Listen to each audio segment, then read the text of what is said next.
Wao majirani, ndugu zangu wa Kenya wenzangu wa mjambo. Mimi najulikana kama Oyoko Dan, nikiwa mwanaharakati wa haki, usawa na mabadiliko. Nimekuja hapa kufariji jamii hii na pia kusema pole, na pia mimi nimetumwa na ndugu yangu MCM tarajiwa 2027 Halimaarufu Balin Shamala Sabo. Tunaalika ndugu zetu waliotoka nje ya Kakamega County, nje ya Likuyani, nje ya Kongoni, karibuni hapa kwetu. Tunapenda amani na pia tunapenda utulivu. Ndugu yetu amesema yeye kama mmoja wa jamii ya Kongoni anasimama na familia hii, maana pia amepoteza kwa sababu yeye ni mzaliwa wa Kongoni, na Kongoni inapopatwa na shida yeye amepatwa na shida. Nataka kusema mambo mawili. Jambo la kwanza, tumekuwa na program ya walemavu, na leo hii ninaposimama hapa ndugu zetu walemavu wanaenda kupata ofisi, watakuwa wanajisimamia, na sisi tumengangana tuone ya kwamba ofisi hiyo itafanya kazi.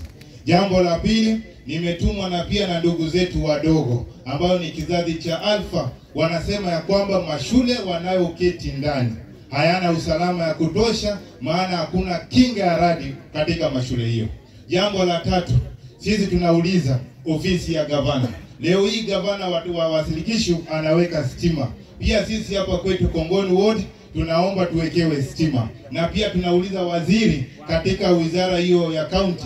Alituahidi ya kwamba ameongea na youth service wataunda mabarabara zetu. Sisi tunaomba watuundie mabarabara. Mwisho kabisa nikimalizia, leo hii tunashukuru ofisi ya mbunge wa Likuyani, maana alisikia kilio cha wanalikuyani, na leo hii basari kila mmoja atapata pasipo na mabadiliko.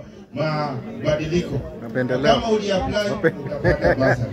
Na malizia kusema hivi, kiongozi bora ni nani? Na tutamjuaje huyu ni kiongozi bora?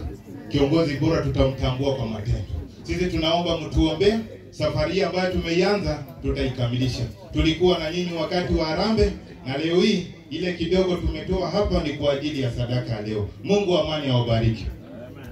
Asante sana Jenerali. Karibu.